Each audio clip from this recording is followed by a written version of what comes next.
এক শ্রেণীর মানুষ চিরকাল জাহান্নামে থাকবে, তাদেরকে বানানো হয়েছে জাহান্নামে পাঠানোর জন্য। কোনো ব্যক্তির মধ্যে তিনটি লক্ষণ দেখলেই বুঝতে হবে এই ব্যক্তি জাহান্নামী। আল্লাহ তাআলা তাদের সৃষ্টি করেছে চিরস্থায়ী জাহান্নামের জন্য। তারা যতই আমল করুক না কেন তারা জাহান্নামে যাবেই। সেই কপাল পোড়া দুর্ভাগা মানুষদের তিনটি লক্ষণ থাকে। আল্লাহ আপনি আমাদের সকলকে জাহান্নামের আযাব থেকে বাঁচার তৌফিক দান করুন, আমিন। প্রিয় দর্শক, এই তিনটি লক্ষণ আপনার ভিতরে আছে কিনা অবশ্যই জেনে যাবেন, কারণ আমরা প্রত্যেকেই মুসলিম জাতি আল্লাহর আযাবকে ভয় করি, আল্লাহর জান্নাত জাহান্নামকে বিশ্বাস করে। আল্লাহ বলেছেন, তোমরা পাপ করে আমার কাছে তওবা করে আবার ফিরে আসো, আমি তোমাদের ক্ষমা করে দিব, আমি রহিম, আমি রহমান। কিন্তু এক শ্রেণীর মানুষ আছে যারা তওবা করলেও আল্লাহ তাদের তওবা কবুল করবেন না এবং আল্লাহ তাদেরকে ক্ষমা করবেন না। আল্লাহ তাদের জাহান্নামে পাঠানোর জন্যই সৃষ্টি করেছেন এবং দুনিয়ায় পাঠিয়েছেন। সেই শ্রেণীর ব্যক্তিরা কারা, চলুন আজকের ভিডিওতে আপনাদেরকে জানিয়ে দিব। ভিডিওটি সম্পূর্ণ দেখবেন এবং মিলিয়ে নিবেন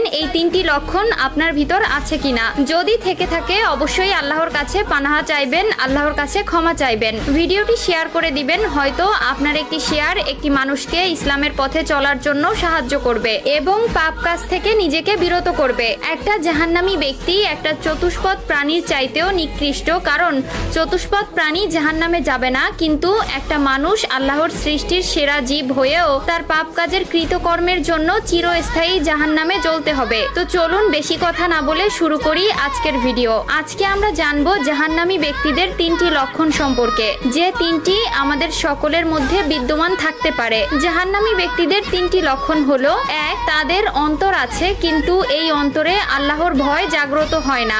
যে অন্তরে আল্লাহর ভয় নেই সেই অন্তর শয়তানের দখলে থাকে। সহজভাবে বলতে গেলে তারা আল্লাহকে বিশ্বাস করে কিন্তু আল্লাহর ভয়, আল্লাহর আযাবের ভয় তার অন্তরে বিকশিত হয় না। তার অন্তরের ভেতর নাফরমানিতে ভরে গেছে, তার অন্তর পাপ কাজে পাপিষ্ট হয়ে গেছে। সে সবকিছুই দেখে, সবকিছুই বুঝে, কিন্তু আল্লাহর ভয় তার অন্তরকে নরম করতে পারে না। দুই নম্বর লক্ষণ হলো, তারা সবকিছু দেখে এবং শুনে এবং বুঝে কিন্তু মানতে পারে না। উদাহরণস্বরূপ, তারা চোখ দিয়ে কোরআন দেখতে পায় কিন্তু অনুধাবন করে না। তারা কান দিয়ে আজান শুনে কিন্তু অনুধাবন করে না। তারা হাদিস সুন্নাহর কথা শোনে, আল্লাহর আদেশ ও নিষেধের কথা শোনে এবং কোন কাজের কি পরিণতি হবে সবকিছু তারা শোনে, কিন্তু তারপরেও তার মধ্যে কোনো পরিবর্তন আসে না। এরকম লক্ষণ যদি কারো ভিতর থাকে বুঝতে হবে সেই ব্যক্তি জাহান্নামী। তিন নাম্বার লক্ষণ হলো, যে ব্যক্তি বারবার পাপ করে, বারবার তওবা করে, ওই ব্যক্তিকে আল্লাহ বারবার সুযোগ দেওয়ার ফলেও সে আবারও পাপ কাজে লিপ্ত হয়। এমন একটা সময় আসে যখন তার দোয়া আল্লাহ তাআলার দরবারে কবুল হয় না,